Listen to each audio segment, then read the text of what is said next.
ഒരെണ്ണ എന്റെ കൈ തടഞ്ഞിട്ടുണ്ട്. എനിക്ക് ആ ഒരു ബന്ധത്തിനോട് താല്പര്യമില്ല. അങ്ങനെ പറയരുത്.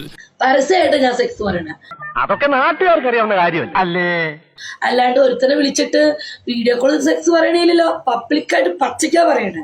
എന്നെ വേണേ രണ്ടടി അടിച്ചോ, പക്ഷെ ഞാൻ ഉള്ളത് പറയും. അതൊക്കെ ഇതിനപ്പോ ഇവിടെ പറയുന്നത് അതൊക്കെ എല്ലാവർക്കും അറിയുന്നതല്ലേ. എത്രയോ പെണ്ണുങ്ങള് നല്ല പുട്ടി ഇട്ട് ഫിൽറ്റർ ഇട്ട് പുതിയ ഡ്രസ് ഇട്ടിട്ട് എന്തെല്ലാം കാണിച്ചു കൊടുക്കുന്നു. അത് നമ്മളെ ഉദ്ദേശിച്ചാണ്.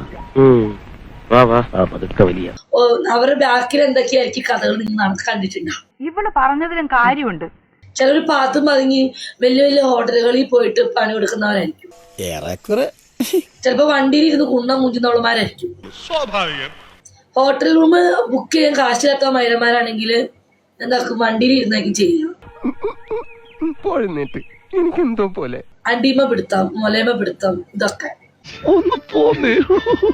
നമ്മളതിനൊന്നും കിട്ടില്ല. എനിക്ക് ഇഷ്ടമല്ല, ഇൻട്രസ്റ്റ് ഇല്ല. എന്താ ആ പ്രതീക്ഷയും തകർന്നു. ഇതൊക്കെ ഒന്ന് ട്രൈ ചെയ്യണം. ഞാൻ വിചാരിച്ച പോലല്ല. ഞാൻ ട്രൈ ചെയ്തിട്ടില്ല കേട്ടോ. ചുമ്മാ സത്യം. എന്റെ സ്പായ ഒരു ലേഡി ഉണ്ടായിരുന്നു.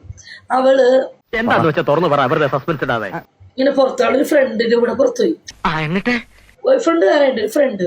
എന്നിട്ട് അവള് പറയാ വണ്ടിയിൽ ഇന്ന് ചെയ്യുന്നു. ദൈവമേ ഇവിടെ നിന്ന് നാശമാക്കും. ഞാൻ വണ്ടിയിൽ വെച്ചിട്ട് മൊട്ടേമ പിടിച്ചിട്ടുണ്ട് ഒരു പാകിസ്ഥാനിയുടെ.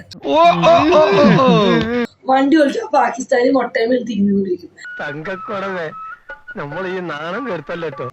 അവൻ മൊട്ടേമ ഇങ്ങനെ പിടിക്കും. അപ്പൊ ഞാൻ മുടി ഇങ്ങനെ ഇട്ടിട്ട് ഇങ്ങനെ നോക്കും. അല്ലാതെ എന്റെ ലൈഫിൽ ഉണ്ടായിട്ടില്ല.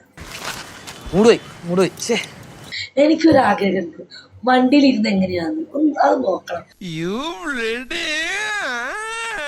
എനിക്ക് അങ്ങനത്തെ ഒരു ആളെ കിട്ടിയിട്ടില്ല. എനിക്ക് വേണം. അവള് കാര്യമായിട്ട് പറഞ്ഞതാണോ അതോ ആക്കിയതാണോ? ഈശ്വര, വെറുതെ കൊതിപ്പിക്കല്ലേ.